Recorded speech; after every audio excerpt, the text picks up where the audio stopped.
could you please state your name? I'm Alan Kieswetter. I'm the president of Metro DC PFLAG. Excellent. And how long have you been involved with that? Oh, for about 5 years, and I've spent the last 3 years as president. And how long have you been involved with the local gay community here in DC?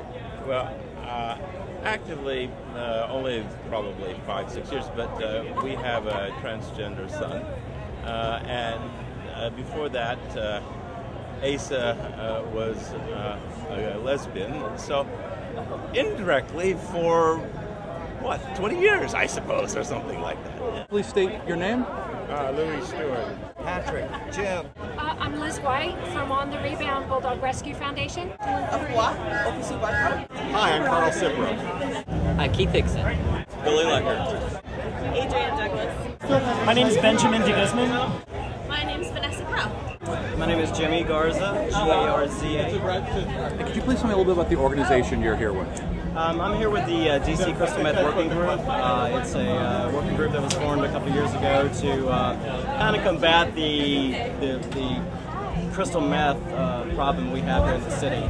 I should know because I got swept up into it a number of years ago. And so I'm trying to get back to the community, all the damage that I did to myself and to others. And the organization that you're involved with? St. Thomas Episcopal Church, DuPont Circle.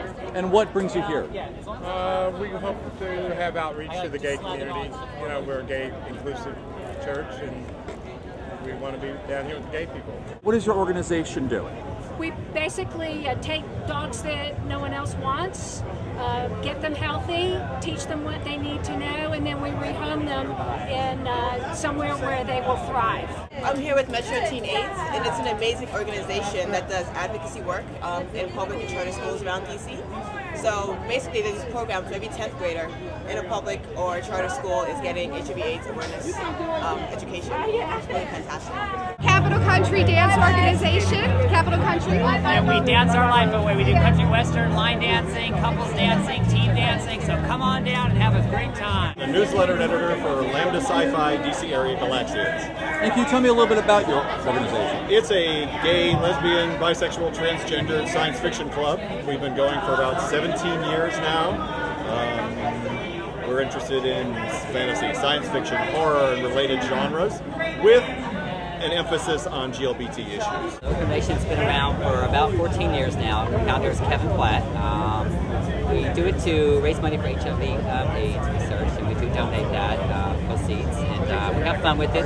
We love to entertain America and just have a good time. And our thing is to make people smile out there and say life is good. The Alexandria Gay and Lesbian Community Association is a nonprofit, social, political awareness type responsibility community, and we do a lot of different programs throughout the month. We have a scholarship that we funded for T.C. Williams High School. Yeah, we're with George Mason University's Pride Alliance. It's a student organization for the GLBTQ community at George Mason.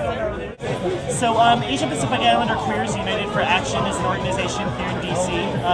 We've been around for, this is our 11th year. We provide programming, cultural, educational, social, political programming for Asian Pacific Islander, gay, bisexual, transgender men. Beit Mishpacha is Washington, D.C.'s egalitarian synagogue, welcoming of all sexual and gender identities. And we're also known as Not Your Parents' Synagogue. Think it's getting better in this area? Yes, it is. Because of things like this, it's bringing the problem to light, whereas a few years ago it was very hush-hush, and so now the more people talk about it, the more people seek treatment and try not to actually do it, because morbid curiosity got the best of me. That's why I did it. So if we can teach people about this, then I think we can have a better handle on drugs. How long has your church been involved with the gay community? Over 30 years.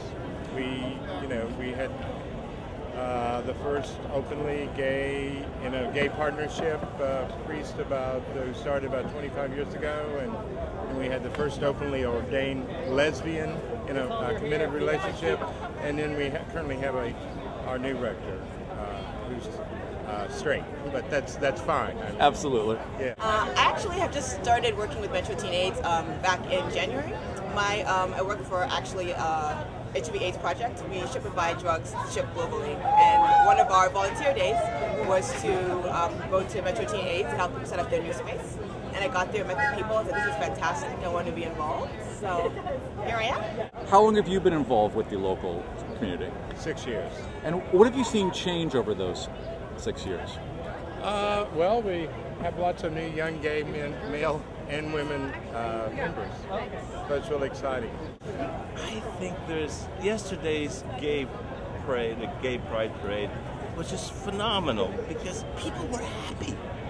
And you compare that with 10 years ago when people would come up and they would embrace us and they were crying and they really wanted to be consoled.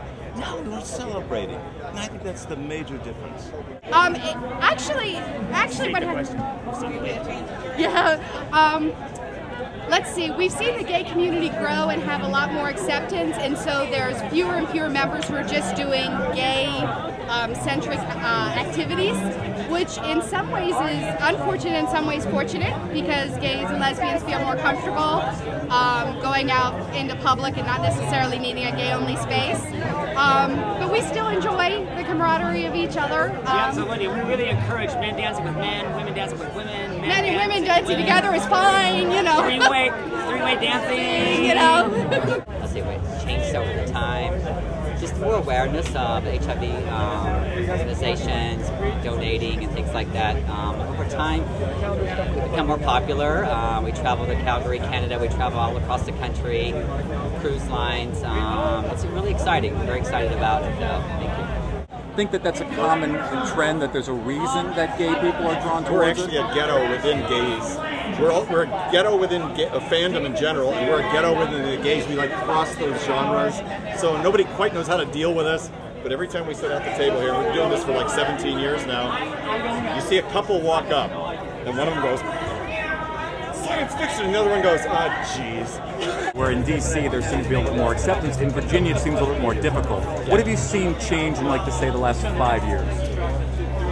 I would say a couple of the biggest changes in the past 5 years is the lobby days that Equality Virginia does each year. We're actually able to go and speak with a lot of the delegates that day, and they're becoming more understanding as time goes on. Sitting with a lot of the delegates, they're like, you know, we understand more of the issues, and we understand more that, you know, it's not that we have an agenda or that we're trying to do anything outside of what normal people want, and trying to get the kind of things that, you know, we deserve as a normal human being, and what normal other people, you know, get in the straight community. So. I've been here for 2 years. I'm actually the counselor at the Counseling and Psychological Services at George Mason that works with the community. Wow. the community actually, I feel like it's grown since I've been here. I feel like, you know, sort of the local scene itself, I think, you know, because DC has always been a city with its shadow, like nationally here, you know, obviously right here. But I think people are realizing that they live in these communities and beginning to do actual local work. So that's actually been what's most exciting to me.